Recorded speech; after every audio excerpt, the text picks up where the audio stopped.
Je suis à l'atelier Grognard, qui accueille depuis le 15 octobre cette magnifique exposition, La légende de l'aigle, qui a été coproduite avec la société Épicure Studio, sous le conseil scientifique de la Fondation Napoléon et dans le cadre des festivités et événements culturels voulus par la ville pour commémorer le bicentenaire de la mort de Napoléon. Grognard vous offre une immersion dans cette épopée à travers une quarantaine de tableaux, plus d'1 million de briques, 2500 figurines associées à une soixantaine d'œuvres et objets historiques prêtés par la Fondation Napoléon et le musée de la Malmaison que je tiens à remercier ici. La ville a toujours eu la volonté d'asseoir une politique éducative, artistique et culturelle à destination des jeunes publics et des scolaires.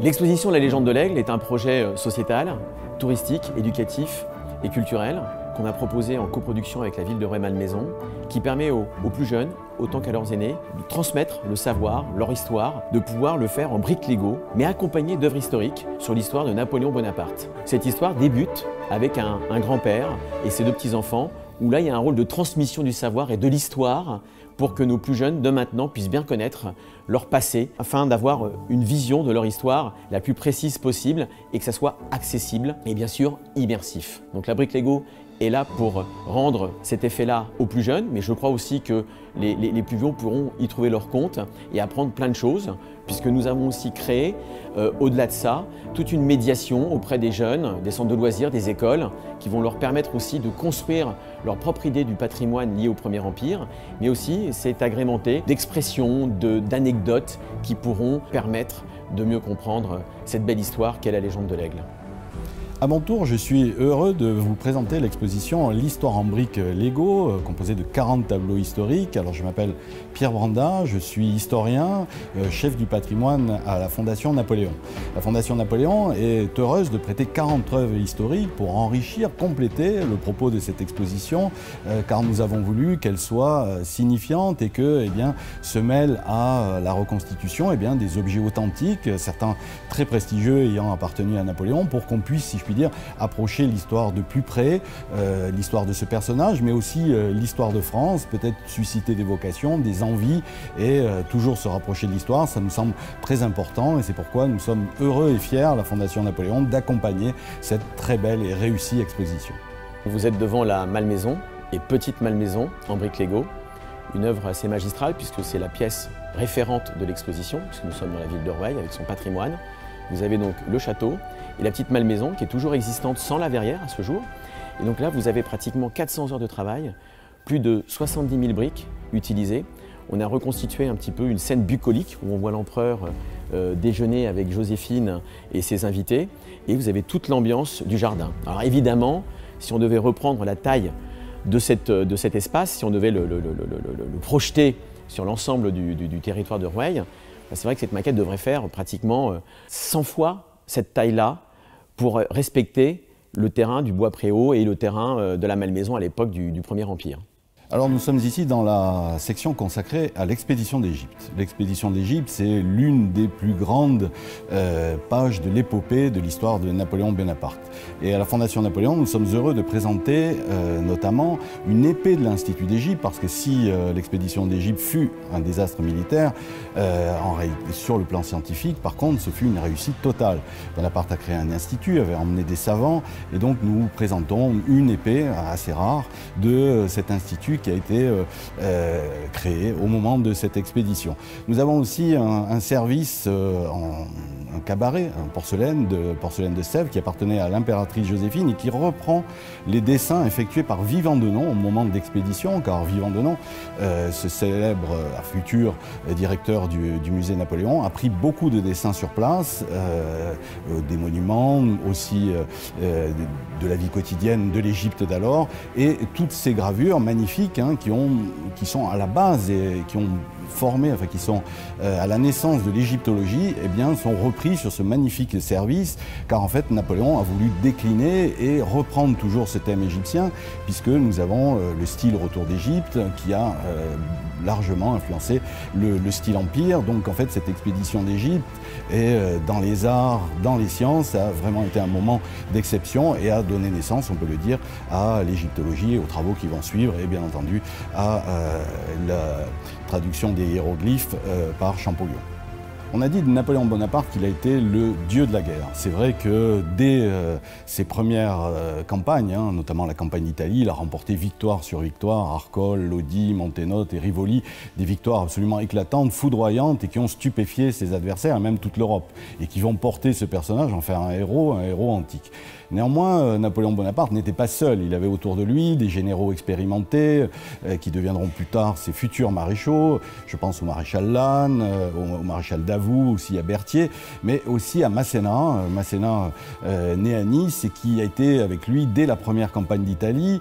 Et pour récompenser ces généraux, ces maréchaux, eh bien, puisque la Légion d'honneur n'existait pas encore, eh bien, il leur a attribué des armes d'honneur. Et nous présentons ici dans l'exposition un magnifique coffret offert par le premier consul Bonaparte au général Masséna pour ses victoires et dont l'exécution est absolument somptueuse et assez unique pour l'époque, et ce qu'on peut appeler un coffret d'honneur avec fusil, armes, pistolets, recharge de poudre, etc. C'est véritablement une exécution magnifique et qui montre l'intérêt que portait Napoléon à ses hommes, mais aussi à ses généraux et à ses maréchaux avant la Légion d'honneur qu'il va créer à partir de 1804.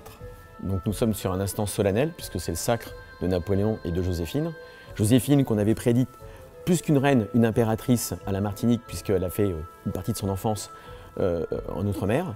Et là vous avez donc cette reconstitution du sacre avec des méthodes d'assemblage de briques justes et exceptionnelles où nous avons pu faire effectivement les sols en marbre avec des solutions d'assemblage qui sont très techniques, qui sont une nouveauté pour ce type de reconstitution. Puis il faut savoir qu'on a reconstitué aussi comme à l'identique, avec ces tentures, comme à l'époque, puisqu'il faut savoir que Notre-Dame était un peu en désuétude suite à la Révolution, et Percier et Fontaine, qui étaient les architectes de Napoléon, ont pu finir juste à temps l'installation de ces tentures dans cette nef, juste avant qu'ils puissent mettre le pied dans la nef. Donc ça a été fait just in time, comme disent les Anglais. Et donc du coup, on a cette retranscription où on a redoré le blason de Notre-Dame, puisque au départ, Napoléon voulait faire son sacre à Aix-la-Chapelle comme Charlemagne. Et donc là, il a été choisi donc Notre-Dame. Il y avait aussi une solution qui pouvait être faite aussi au Champ de Mars, mais à cause de la température, puisqu'un 2 décembre, ça n'a pas pu être fait, donc ils ont choisi par défaut Notre-Dame. Alors là, vous êtes en présence du palais d'Aiglon, un palais qui n'a jamais existé, qui devait être construit pour le fils de Napoléon, donc Napoléon II, qui malheureusement est mort en Autriche suite à l'abdication de Napoléon, qui lui était fini ses jours donc à Sainte-Hélène. C'est un bâtiment assez magistral et il devait être situé sur la butte de Chaillot, à l'actuelle place du Trocadéro. Ce que vous avez donc la Tour Eiffel, la Seine, et ce palais qui devait être présent ici, qui devait être resplendissant et qui devait montrer au monde entier le pouvoir de Napoléon II s'il avait pu prendre le pouvoir après son père sur le territoire français et bien au-delà. Et donc là, vous avez une belle maquette où on a pu récupérer les plans via des services d'État. Et c'est une maquette qui fait pratiquement 40 000 briques Lego et qui a été assemblée pendant 200 heures de travail. Donc c'est vraiment gigantesque. Elle fait 2 mètres par 2 mètres. Et encore une fois, des techniques de construction ont été mises au point pour pouvoir le réaliser afin d'être le plus fidèle possible sur tous les ensembles et tous les détails architecturaux de cette maquette. Alors, Napoléon Bonaparte, c'est aussi et surtout l'homme des réformes. Quand il prend le pouvoir en 1799, dans ce qu'on va appeler la période consulaire, quand il devient premier consul, il va entreprendre de nombreuses réformes et fonder la France contemporaine. Nous avons de nombreux exemples et nous sommes heureux de présenter ici, dans cette exposition, l'un des seuls diplômes du baccalauréat qui est resté. Parce qu'en effet, c'est Napoléon qui a fondé le baccalauréat. Alors, il n'y avait que quelques centaines de bacheliers à l'époque, mais c'est pourquoi d'ailleurs cet exemplaire est assez unique, mais ça témoigne voilà, de cette France moderne qui est en train de naître, parce qu'il crée les lycées, l'université impériale, et ce sera bien entendu aussi la fondation du Code civil. Nous présentons le Code civil qui appartenait à Napoléon, celui qui est relié magnifiquement à ses armes. Le Code civil, c'est essentiel dans la vie des Français de tous les jours, puisque c'est le droit de la nationalité, de la propriété, c'est le droit de la succession, du divorce, de la naissance. Donc, en fait, Napoléon a comme ça organisé la vie civile des Français. On peut dire que, eh bien, il est présent parmi nous ou en nous, je veux dire, à chaque aucun de nos actes civils. Vous avez aussi des pièces du franc germinal. Alors cette monnaie a disparu depuis l'euro, mais ce fut la monnaie qui est restée pendant 200 ans. En fait, Napoléon Bonaparte a jeté, comme il l'a dit lui-même, des masses de granit sur le sol de France, lesquelles masses de granit nous pouvons toujours, si je puis dire, les utiliser et être imprégnés d'elles. Il y a aussi la Banque de France et bien d'autres. En fait, nous sommes encore dans une société civile largement inspirée par le consulat et par Napoléon. Bien, alors là, vous êtes sur une maquette emblématique de l'exposition La légende de l'Aigle, puisque historiquement, Napoléon fut souvent l'assailli et non l'assaillant, et les Anglais fomentaient souvent des coalitions et payaient les alliés, donc l'Autriche, la Prusse, et puis bien sûr d'autres pays, pour venir attaquer la France, pour restaurer la monarchie. Et c'est vrai que par rapport à cette maquette, Napoléon voulait, entre guillemets, sabrer un peu cette Angleterre qui donnait beaucoup d'argent à tous ces pays, et donc voulait envahir l'Angleterre. Donc on a voulu reconstituer un projet de plan d'invasion de l'Angleterre qu'avait eu Napoléon. Alors ce qu'on peut remarquer, ce qui est incroyable, c'est que vous avez effectivement déjà cette première idée il y a 200 ans de pouvoir faire un tunnel sous la Manche. Alors évidemment, sujet évoqué, mais vite et rapidement abandonné, pour cause de faisabilité, vous en doutez. Et ensuite, on s'est retrouvé à vouloir passer par les frères Montgolfier pour transporter des troupes par les airs. Donc vous voyez, on a quelques montgolfières qui existaient à l'époque, mais qui auraient pu servir à débarquer des hommes via les airs sur les côtes anglaises. Et dernier point, les premiers bateaux avec des ingénieurs divers et variés ont pu déjà réfléchir à des bateaux sans voile et peut-être à vapeur ou mécanisés, comme l'ingénieur Fulton qui a voulu proposer à Napoléon un sous-marin. Et bien donc pouvait aussi permettre aux hommes de passer la Manche vers l'Angleterre. Bon, sauf qu'il y a eu un petit souci dans ce plan de bataille, c'est que la flotte anglaise a défait la flotte française, donc l'amiral a été tué, l'amiral Nelson, mais la flotte anglaise toujours présente, et la flotte anglaise était effectivement très puissante sur les flots, alors que la France était très puissante sur terre, et donc on a dû abandonner cette idée d'invasion. Et je pense que si ça avait pu se faire, ça aurait été effectivement une autre histoire par la suite, et peut-être beaucoup moins de guerres auraient pu être fomentées par l'Angleterre via cette coalition quand même, il faut le savoir. Et donc cette reconstitution est vraiment une reconstitution assez originale de notre exposition La légende de l'Aigle. L'exposition L'Histoire en briques s'intéresse bien entendu à l'épopée de Napoléon Bonaparte, mais veut aussi témoigner, raconter sa vie intime. Alors, notamment sa dernière période, son exil à Sainte-Hélène, un exil difficile dans cette île perdue de l'Atlantique Sud. Et là, nous présentons une autre pièce, là encore plus rare et plus exceptionnelle, les leçons d'anglais de Napoléon, c'est-à-dire ses exercices dans la langue de Shakespeare, car Napoléon, gardé par des Anglais, a voulu connaître et pouvoir lire et même écrire en anglais. Donc nous avons là l'un des rares témoignages de ce travail un petit peu particulier de Napoléon. Nous avons donc toute une page d'écriture de sa main. Alors, Napoléon écrivait de manière assez illisible, car sa pensée allait beaucoup plus vite que sa main. Donc on peut s'en apercevoir sur cette feuille qui est un peu raturée, mais qui témoigne encore de son fantastique appétit pour le travail et toujours la connaissance, car Napoléon était quelqu'un de curieux qui voulait toujours apprendre, apprendre, apprendre. Bon, à Sainte-Hélène, il ne pourra jamais en sortir, malheureusement pour lui. Nous racontons aussi les dernières pages, enfin les derniers moments de cet exil, donc sa mort le 5 mai 1821 à Longwood, qui est reconstitué aussi, et puis jusqu'à son retour des cendres en 1840 aux Invalides le 15 décembre. Donc c'est ainsi un tableau très complet qui est proposé dans cette exposition L'Histoire en briques, à la fois des grands événements, mais aussi l'histoire très particulière et très intime d'un personnage, le personnage le plus connu dans le monde européen et français, le plus connu dans le monde. Alors, cette histoire en briques Lego est racontée par un capitaine fictif qui s'appelle Roland Flamboyant. C'est lui qui nous guide, qui nous accompagne tout au long de cette exposition. Certes, son récit est fictif, mais il est très proche des journaux, des souvenirs des soldats qui ont pu accompagner Napoléon. Et même s'ils étaient de grade pas très élevé, eh bien, ils ont été souvent au contact de Napoléon, car Napoléon avait un contact très proche avec ses hommes.